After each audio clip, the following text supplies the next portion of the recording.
When we least expect it, when we're least prepared, disaster can strike.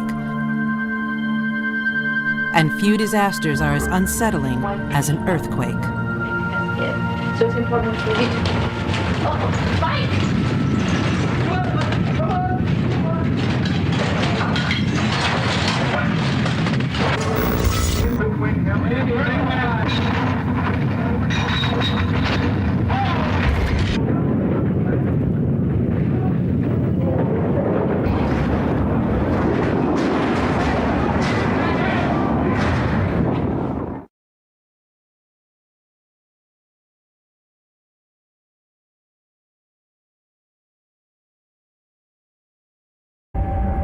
Every day, the Earth is shaken by hundreds of small earthquakes. Most go unnoticed. They usually occur along the boundaries of the thin plates that cover the Earth like an eggshell.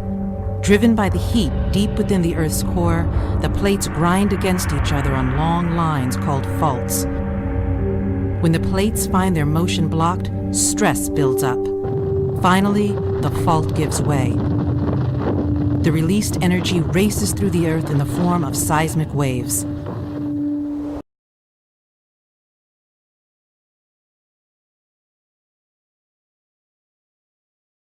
In the event of an earthquake, move as quickly as possible underneath a door frame, or under a heavy object like a desk or a table.